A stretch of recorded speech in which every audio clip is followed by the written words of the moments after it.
Yanda za ka canza bangon WhatsApp ɗinka, ka saka wani hoto ko hotonka ko hoton abokinka ko kuma hoton wanda kake sporting hanga ko kuma hoton matarka wanda zai kasance kana chatting amma kuma kana ganin hoton ba wai tare da ka kama ganin abin nan baƙi ba ko kuma fari ko kuma a'a kana son ma ka saka wannan kala ɗan baƙi ne ko kuma fari. To yau a cikin shirinmu za mu nuna muku yanda za ku ɗora wannan abin nan wannan theme ɗin, za ku canza wannan bangon na abin ga bidiyo ɗinku. Ku dai ku kasance tare da mu, ku yi subscribing ɗin channel ɗin Alkasim TV domin samun shirye-shirye ɗinmu.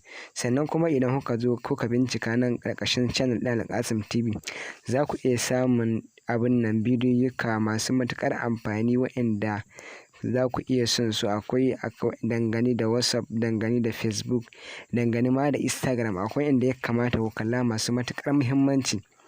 Akwai waɗanda suka shafi waya kamar rage cin cajin ta da sauransu. Amma yanzu dai bari mu je muku cikin shirin namu gadan-gadan dangane da yadda ake abin nan ake canza wannan background ɗin. Yanzu wannan shine za mu zo mu nuna muku wannan manhaja ɗin ta WhatsApp wadda da ita ce muka saba kawo muku duk wani sauran shiri namu wanda muke kawo muku, da ita ce muke kawo muku. Sai ka shige ta kamar hakan ga.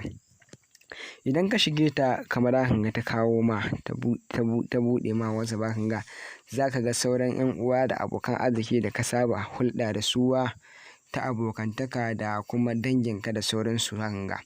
To kai kuma yanzu kana son ne ka canza ma ka saka bango WhatsApp ɗinka na chatting ɗinka, to za ka taɓa ɗaga guda uku sai ka zo wajen alamar inda haka an rubuta abin nan me da suna setting da ƙasa gabaki ɗaya sai ka zaɓa.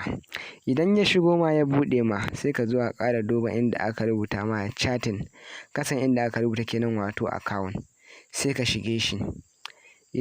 Sai ka shige shi kamar hakan ga. Idan ka shige shi to nan ne yanga za ka ga inda aka ƙara rubuta theme domin canza wannan kala ɗin ta WhatsApp ɗin daga fari zuwa baƙi ko kuma daga baƙi zuwa fari.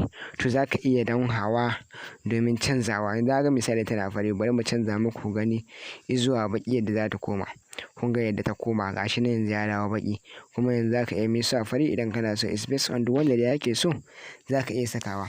Idan kuma kana son ka canza hoto za ka shiga inda an rubuta wallpaper, sai ka zo ka zaɓi na biyu gallery wanda zai ɗauke ka zuwa cikin abin nan gallery ɗinka direct domin ka je ka zaɓo hoto wanda kake da sha'awar so ka ɗora. Yanzu bari mu je mu ɗauko muku hoto ɗaya mu ɗora muku. Bari mu saka muku ko da wannan ne sai mu muku misali da shi. Kun gani gashi nan kamar wannan wannan abu. Bari mu abin nan kun dai ga yadda wannan za ka iya yanka shi iyakacin adadin yadda kake so ne. Bari ma a ce ba wannan ba, bari mu ɗauko muku wani da za mu muku misali da za ku yi fahimtar mu.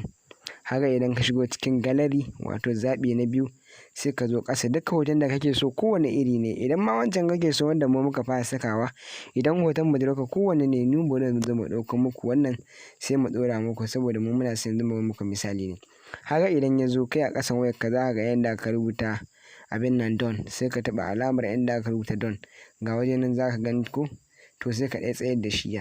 Yanzu bari mu hito mu je mu nuna muku ku gani yadda abin nan zai kasance, yadda bangon WhatsApp ɗin namu zai kasance. Sai ka zo ka shiga cikin inda ake chatting da abokinka kuma da budurwarka sai ka gani.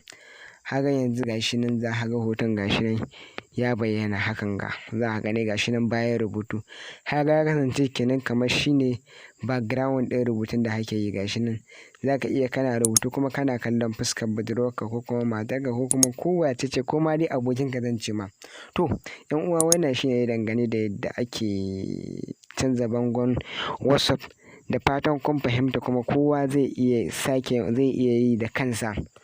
'Yan uwa muna roƙonku da ku yi mana subscribing ɗin channel ɗinmu, sannan kuma ku tura bidiyoyinmu zuwa ga sauran kafofin sadarwa irin su Facebook, WhatsApp da dai sauransu inda kuka san ana turawa. Sannan za ku iya dubawa a wajen description domin samun abin nan link ɗinmu na Instagram domin biyo mu a nan. Nan ma za ku iya samun shirarwan masu amfani. Mun gode da kallon wannan bidiyo. Ku huta lafiya.